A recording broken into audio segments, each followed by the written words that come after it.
to it. This one happens to be a size medium, and I am running the first generation. First generation compared to the second generation is basically the front pouch here is integrated, as in it is part of the carrier and doesn't allow you to change out the placards for multi-mission platforms. I am running the standard issue SAPI plates, small arms protective inserts. Those are your hard ceramic poly aramide plates, and they are run in conjunction with, meaning I've got soft armor plate backers inside. Some armor plates you can run standalone. I happen to be a fan of running in conjunction with. It adds a little bit more bulk and it can be slightly heavier, but when it comes to getting struck with a round or shrapnel or what have you, some high-speed object coming your way, yes, the plate will stop said object 99.9% of the time, but when it does, it feels like you got hit by a Mack truck. And those soft armor plate backers just help mitigate that slightly. You're not going to be happy, but at least you'll be back in the fight sometime soon. As I mentioned, this Gen 1 has the integrated pouches up front, so it allows me to carry 3 magazines or 3 of whatever I can actually fit in there. I know some guys carry their secondary, their handgun on their chest in their pouch. I like to run the 3 magazines. Over here to the right is my ready mag when I have to do a immediate reload. This is the one that I go to. I also carry one on my battle belt that we went over the other day, but this is usually the one that I would access first. It is in an STAC single mag speed reload. These are the ones that I mentioned, like I run on my battle belt. They are super nice because they have the hard Kydex plastic inserts in them, so they stay rigid, they keep their shape, and removing the magazine out of there is super fast for reloading. I have double cat tourniquets I carry on the front. Sometimes you can mount whatever you need through these the PALS webbing. Rubber bands are the easiest to don and take on and take off. I run 2 along with one on my belt just in case. This is a white, I believe, yes, white ETS smoke grenade. The previous command that I was working with, we did a lot of their stateside CONUS training, and we usually use white smoke to signal the end of an exercise, and just happen to have one left over on my plate carrier. Coming up to the top, my IFF, Identify Friend or Foe. That's Old Glory, and see if I can get in a good shot. You can see the matrix mix mesh wire on the inside for night vision. That will glow like a beautiful light under night vision. It helps the good guys know that I am one of them. Inside here, let me see if I can get my fat little fingers in here to open up. There is also another pouch that runs along the top up here. A lot of guys use this as an admin pouch. Tough to get inside with my my plates.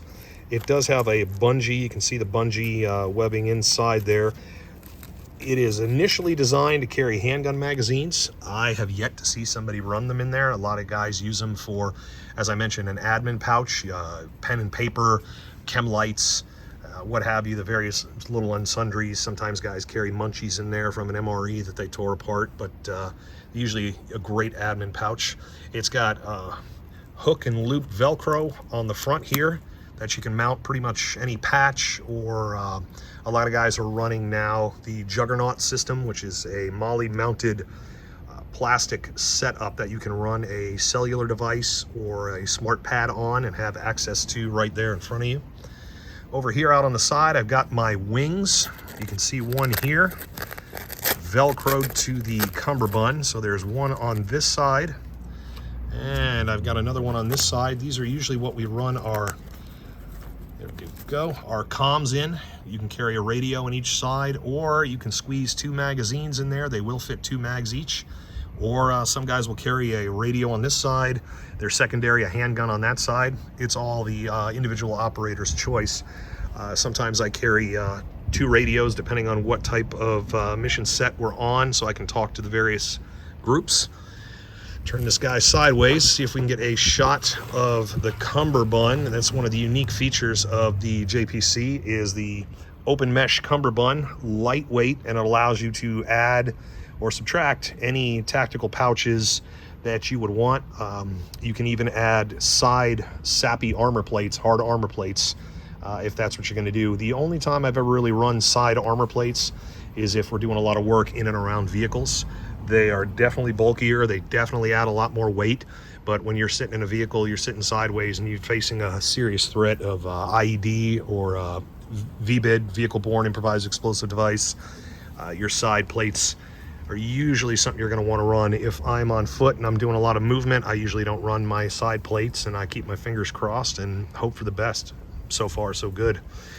Shoulder straps are phenomenal, super lightweight, made with this stretch material. They got a name for it, I can't recall it, but it is phenomenal. It holds its shape, stretches real well. I've got the small thin pads in here. I don't like the thick pads on the shoulder because it tends to get in the way with my stock weld when I bring the buttstock of my rifle up to get a engage a target. It's got hook and loop here for running comms cables. Some guys can squeeze water through there like a Camelback or something, but I usually run my comms cables through there.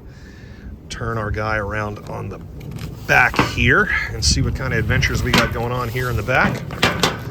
Sorry about the noise. On the back side, the entire back side of the rig is Powell's webbing. You can mount all kinds of pouches and what have you to the back side. I've got Old Glory that I run on here. A lot of guys downrange run the flag on their gear. That flag is usually reserved if you have to be brought back in a worse condition than you stepped out on mission for, or identify friend or foe. Great for aircraft and for friendly units. I've got a blast pouch on the back here, which is clipped attached and velcroed. As I mentioned previously with the smoke, my previous unit, I did a lot of training for them, and that training involved being in different cities, going around the country and finding training areas that we could work in, and a lot of those training areas you had to sometimes get your way into. So I carry some breaching stuff back here, a simple pry bar, get you through windows and doors. I've got our snips. These guys work super well. Our bolt cutters, they work super well on padlocks and on the wire mesh that goes around windows and whatnot.